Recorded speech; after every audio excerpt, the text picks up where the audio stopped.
네, 오늘의 말씀 함께 나누시겠습니다. 따라합니다. 왕 되신 주님. 한 번 더 따라할까요? 왕 되신 주님.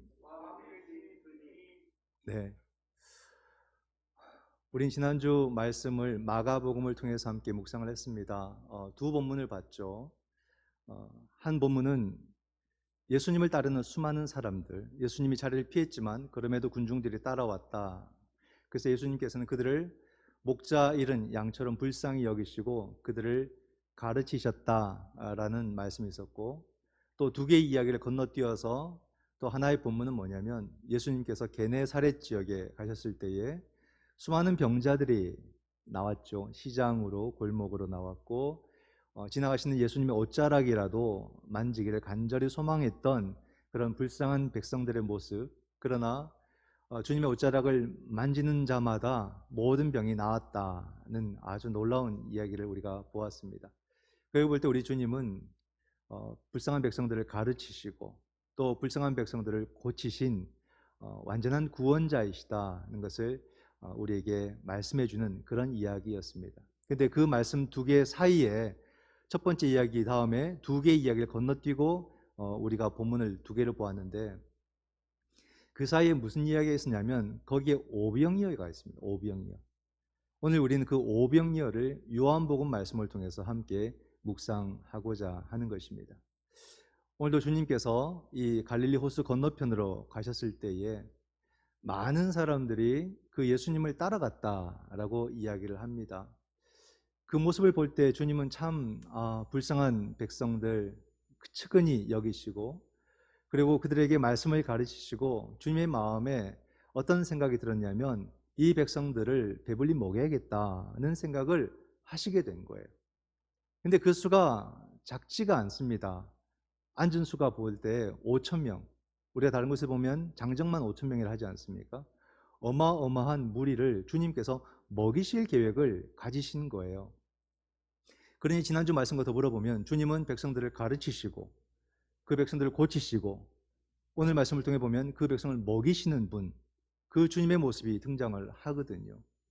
근데 주님께서 이 과정 속에서 먼저 제자를 시험하시는 장면이 나옵니다. 빌립에게 주님께서 말씀을 하십니다. 오늘 말씀 5절 말씀에 보게 되면 우리가 어디서 떡을 사가지고 이 사람들을 먹일까? 주님이 그렇게 질문을 던지십니다. 그럼 빌립, 아주 똑똑한 제자거든요. 깜짝 놀랍니다. 지금 주님이 말씀이 안 되는 말씀, 이해할 수 없는 말씀을 하시는 거예요. 지금 수많은 사람들이 이렇게 있는데 어떻게 먹인다는 얘기입니까? 빌립의 대답이 7절에 딱 나옵니다. 조금씩 나눠준다고 해도 200데나리온의 떡이 부족하리이다, 이렇게 얘기합니다. 200데나리온, 어느 정도의 오늘날의 돈의 가격이 될까요? 한 데나리온이 장정의 하루 품삯이니까 10만 원 친다면 오늘날 2천만 원이 상관입니다. 그 정도의 돈, 지금 제자들이 그런 길을 가고 복음 전하고 병 고치는 가운데 2천만 원의 돈이 있을까요? 돈이 없을 뿐더러 돈이 있다고 해도 그 지역에서 어디 나가가지고 2천만 원치 음식을 사온다? 이건 가능하겠습니까? 이건 오늘날도 제가 볼 때는 힘든 일입니다. 만약에 갑자기 여러분들이 교회에 다 모여 있는데 2천만 원의 현금을 드리면서 지금 나아가서 2천만 원치 음식을 사오세요 하면은 어떻게 될까요? 아마 큰 소리가 나올 것 같습니다. 말이 안 됩니다. 상식적이지 않습니다. 사회에서도 일을 이런 식으로 안 합니다. 아마 이런 많은 말들이 쏟아져 나오지 않을까. 그죠? 들고 나가도 2천만 원치 사오기가 상당히 어렵습니다. 빌립의 생각이 맞죠. 근데 또 안드레라는 제자가 거기서 어찌 보면 약간 눈치 없는 듯 이렇게 등장을 합니다. 애 도시락 하나를 딱 가지고 나오는 거예요. 9절에서 이렇게 이야기를 합니다. 한 아이가 있어 보리떡 5개와 물고기 2마리를 가지고 있나이다. 그러나 그것이 이 많은 사람에게 얼마나 되겠사옵나이까. 안 되면 안 들고 나와야죠. 근데 안드레가 도시락 하나 들고 이렇게 나온 거예요. 빌립이 볼 때는 야, 안 나온만 못했다, 그런 생각이 들지 않겠습니까? 근데 어쨌든 안드레도 안 되겠지요 라는 말을 하고 있는 것입니다. 빌립의 말도 맞고요, 안드레의 말도 맞습니다. 그 상황이 볼 때 빌립도 안드레도 옳다라고 말씀을 드릴 수 있습니다. 만약에 제가 주님의 그 질문을 받았다면 어떻게 대답을 했을까? 주님, 이제 할 만큼 했으니까 오늘은 돌려보내죠. 아마 그게 더 현실적인 답변이 아닐까? 또는 꼭 더 시간을 가져야 된다면 한 끼 정도는 금식해도 괜찮을 것 같습니다. 아마 그렇게 답변을 했을 것 같습니다. 예수님은 어떻게 하셨을까요? 예수님은 빌립이 말하고 안드레가 말할 때 그 말을 넘어서서 직진하십니다. 쭉 직진해 버리십니다. 안드레에게 그 도시락 가져오라는 거죠. 이리 가져오라. 사람을 안 치라는 겁니다. 다 안 주고 떡을 들어서 주님께서 축사하셨다. 기도하시고 나눠주라는 겁니다. 고기도 똑같이 그렇게 하시고는 나눠주라 라고 주님께서 말씀을 하신 거예요. 자, 그런데 놀랍게도 제자들이 그것을 나누어 주는데 나중에 남는 것을 거두는데 얼마나 거두게 될까요? 12광주리를 거두게 되었다. 그렇게 이야기를 합니다. 여러분, 과연 그곳에서 그 당시에 어떤 일이 벌어진 것일까? 그 수많은 사람들이 그 들판에 앉아 있고 제자들은 음식을 나누고 있고 12광주리가 남았다. 과연 무엇을 말하는 것일까? 어떤 사건일까? 예수님께서 놀라운 마술을 그 많은 사람들에게 보여준 사건일까? 오병이어를 여러분 마술 같은 이야기로 보시면 잘못 보는 겁니다.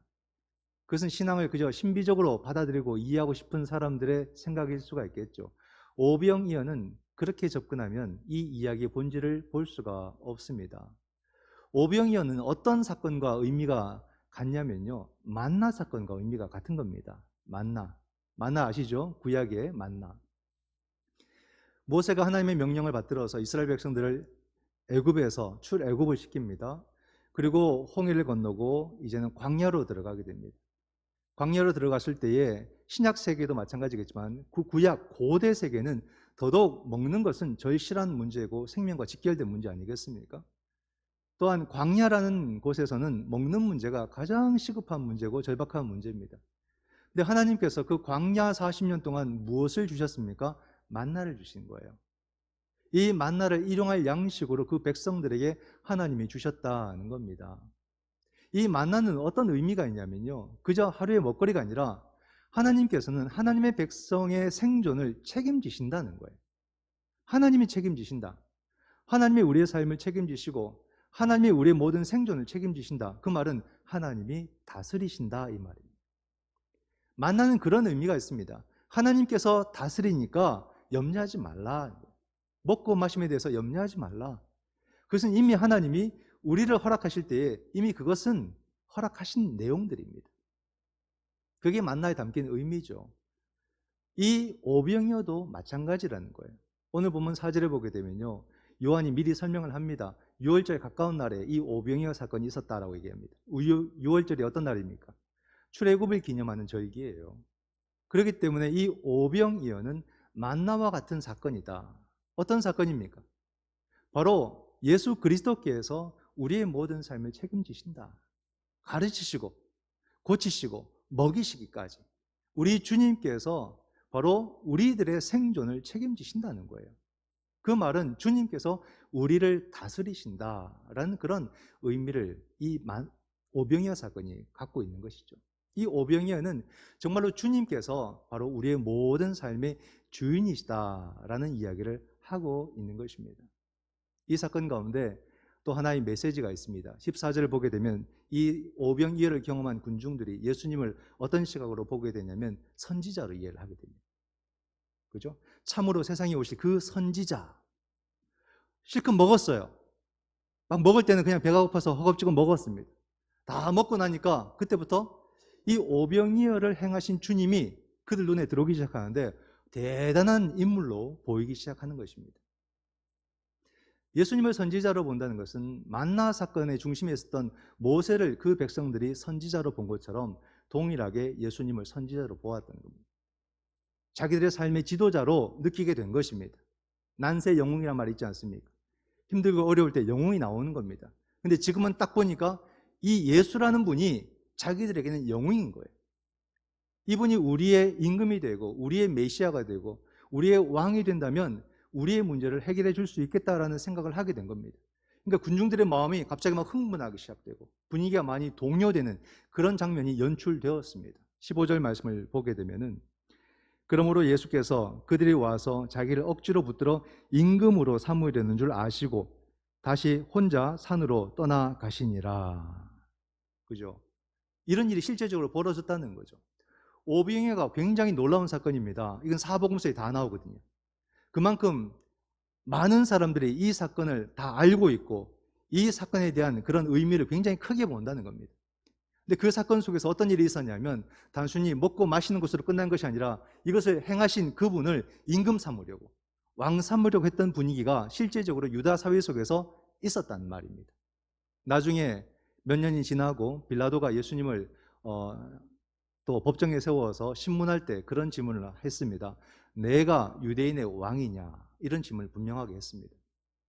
그걸 볼 때 이미 유대 사회 속에서는 예수라는 그 인물을 자신들의 메시아로, 자신들의 왕으로 삼으려는 그런 분위기가 굉장히 무르익었다는 것을 우리는 알 수가 있지요. 오늘날 우리나라도 지금 대선을 앞두고서 각 정당마다 어떤 대통령 후보를 낼 것인가 굉장히 초미의 관심 아니겠습니까? 굉장히 사회적인 이슈가 되었고, 우리의 왕이 누구일까? 이런 분위기가 그 당시에도 똑같이 이런 식으로 있었다라는 것입니다. 오늘날 여러분, 우리 사회도 이런 왕을 찾습니다.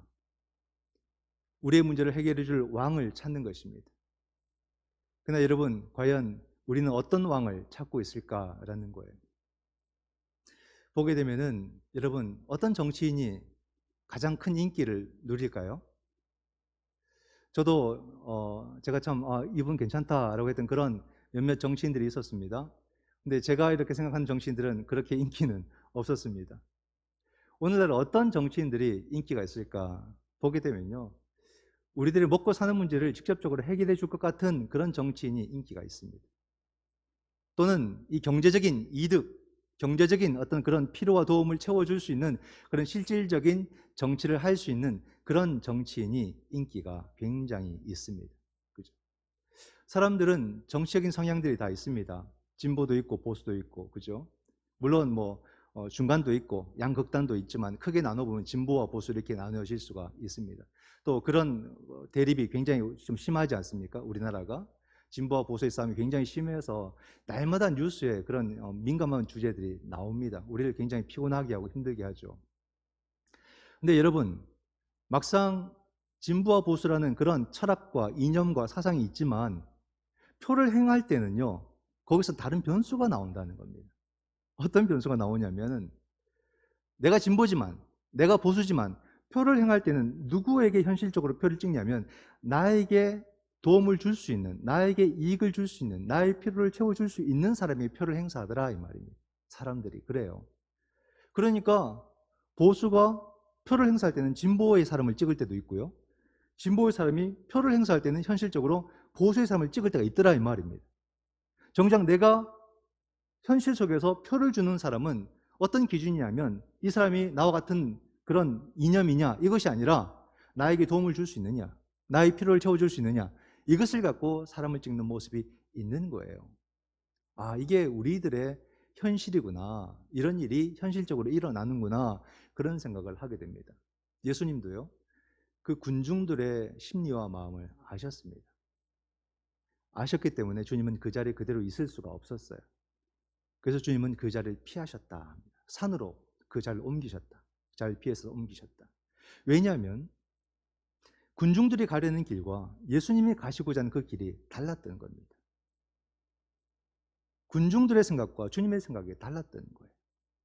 그들의 중심과 주님의 중심이 달랐다는 것을 우리는 성경을 통해서도 알 수가 있습니다. 주님께서 빌라도에게 신문 받으실 때 빌라도가 내가 유대인의 왕이냐라고 질문했을 때 주님의 답변에서 그 주님의 생각을 알 수가 있습니다. 요한복음 18장 36절 말씀을 보게 되면요, 내 나라는 이 세상에 속한 것이 아니니라. 만일 내 나라가 이 세상에 속한 것이었더라면 내 종들이 싸워 나로 유대인들에게 넘겨지지 않게 하였으리라. 이제 내 나라는 여기에 속한 것이 아니니라. 그죠? 군중들이 생각하는 나라와 주님이 생각하는 나라가 달랐다 이 말입니다. 그렇기 때문에 주님은 그 자리에 함께할 수 없었고 자리를 피할 수밖에 없었던 거예요. 여러분, 주님이 말씀하시는 나라는 어떤 나라를 말하는 것일까? 군중들은 로마나 이스라엘이라는 그 영토적 나라를 말한 것이지만 주님은 그런 나라를 말씀한 게 아닙니다. 주님은 어떤 나라의 왕이실까? 그 나라는 어디에 있을까? 근데 그 주님이 십자가에 돌아가시지 않습니까? 그럼 우리는 그 십자가에 달리신 분을 우리의 왕이라고 우리는 말할 수 있을까? 그죠? 근데 우린 답을 압니다. 주님은 어떤 나라의 왕이십니까? 하나님 나라의 왕이십니다. 그 나라는 어떤 나라입니까? 생명의 나라죠. 주님은 바로 생명의 나라의 왕이십니다. 생명의 주인이십니다. 그 나라는 생명이 창조되고 생명이 살아가고 생명이 회복되고 생명이 보호받고 생명이 완성되는 그런 나라, 그런 나라의 왕이라고 성경은 말해주고 있습니다.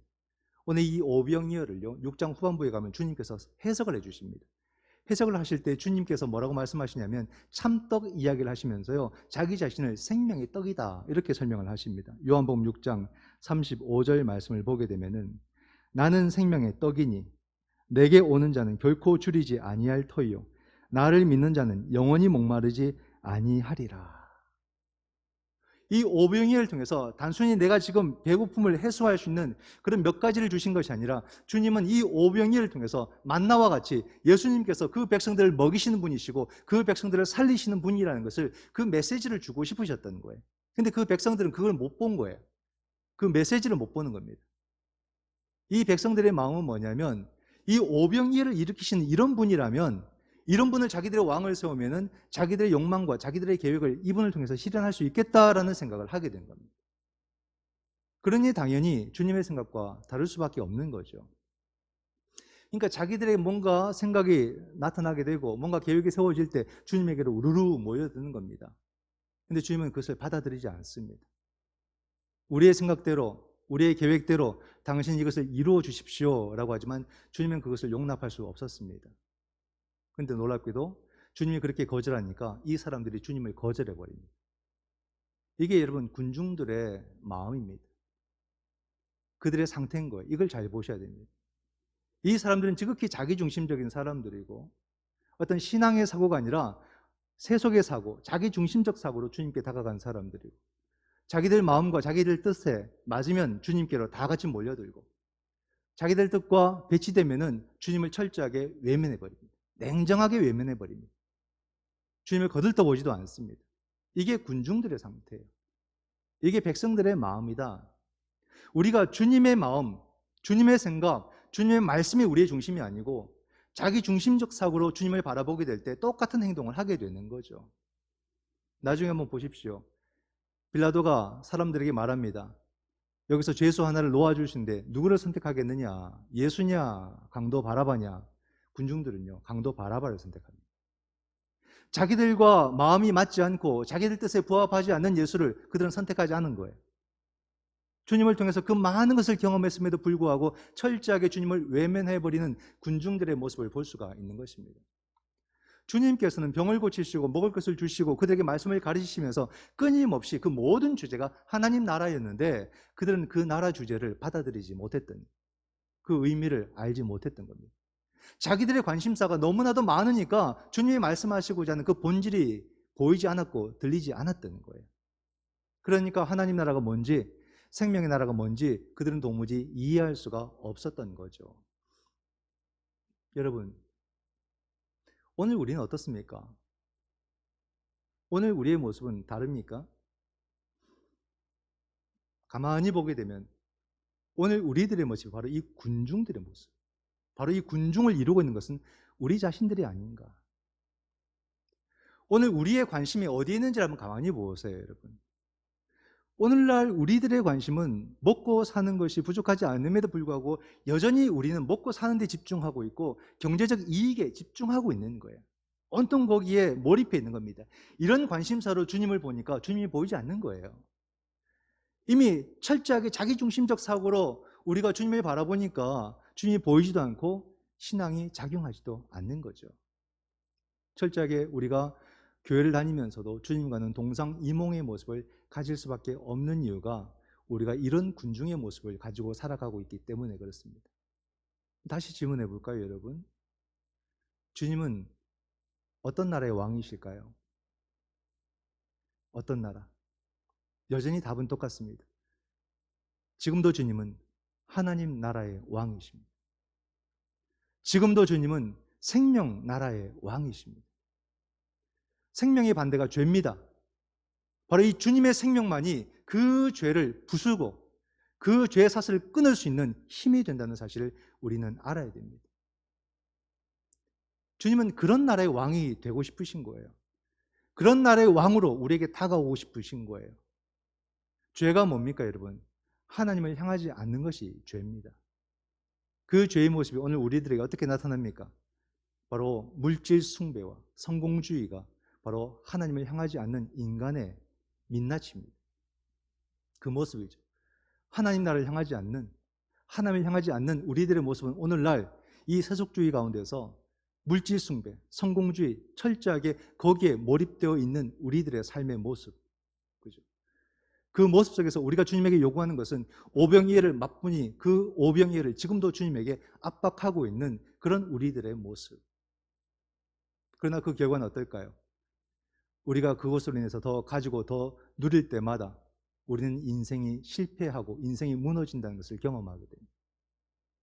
더 가졌는데도 더 불안에 휩싸이게 되고 더 절망에 휩싸이게 되고 더 염려 속에 빠져드는 우리들의 모습을 우리는 경험하게 되는 것입니다. 이런 거죠. 그러면 우리가 그렇게 끝나느냐? 그게 아니란 말이죠. 이 오병이어를 통해서 주님께서 보여주고 하셨던 것은 주님께서 진정한 우리의 왕되심을 이 사건을 통해서 보여주고 싶으셨던 거예요. 그러므로 지금도 주님은 우리에게 정말로 하나님 나라의 왕으로 다시 우리를 찾아오시고 생명 나라의 왕으로 우리에게 찾아오십니다. 그리고 우리가 이 죄의 사슬에 매여 있는 모든 것을 주님께서 다 끊어버리십니다. 다 베어버리십니다. 그리고 주님의 의로 우리를 다스리시고 주님의 생명으로 우리를 다스리십니다. 이게 진정한 왕의 모습이죠. 그럴 때에 주님의 의가 나의 현실이 되고 주님의 생명이 나의 현실을 인도하는 놀라운 은총이 된다는 것을 우리는 경험하게 됩니다. 그 안에서만 우리는 새로워질 수 있고 그 안에서만 우리는 거듭날 수 있고 성화될 수가 있는 거죠. 이것이 바로 주님이 진정한 왕되심의 모습이고 이것이 바로 주님이 우리 가운데 허락하시는 구원의 삶의 징표라는 사실입니다. 지금도 여러분, 주님은 우리의 왕 되시기를 원하십니다. 그래서 우리의 생명을 주님께서 책임지시고 우리의 삶을 주님께서 책임지시기를 원하십니다. 그렇기 때문에 그리스도인들은 너무 염려하지 않으셔도 됩니다. 불안해하지 않으셔도 됩니다. 걱정하지 않으셔도 된다라는 사실이죠. 주님께서 우리의 생명을 책임져 주시기 때문에 우리는 이 땅을 불안 가운데 살아가는 것이 아니라 담대함으로, 기쁨과 감사함으로 살아가게 된다라는 사실입니다. 여러분, 이제 우리는 이 욕망의 누더기를 벗어야 되고 주님이 주시는 의의 옷을 입는 사람들이 되어야 돼요. 그러나 이 모든 것엔 전제가 있습니다. 바로 주님께서 허락하신 그 은혜에 합당한 삶을 우리가 살아가게 될 때에 우린 드디어 옛사람의 모습을 벗을 수 있다는 사실입니다. 신앙은 관념이 아니에요. 구체적으로 내 삶이 주님의 그 은총에 합당한 삶을 살아가게 될 때 비로소 우리는 놀라운 옛사람을 벗어버리고 새 사람으로 살아가게 되는 거죠. 그 모든 삶을 우리 주님께서 다스리십니다. 주님께서 인도해 주십니다. 오늘의 이 상황도 우리 주님께서 우리의 모든 삶을 다스릴 줄 믿습니다. 그러므로 여러분들의 모든 삶을 두려워하지 마시고 염려하지 마시고 주님이 우리의 왕 되시고 주님이 우리를 다스리신다라는 믿음으로 오늘도 믿음으로 도전하시는 그런 예수 그리스도의 제자가 되시기를 주님의 이름으로 축원드립니다. 아멘. 기도하겠습니다.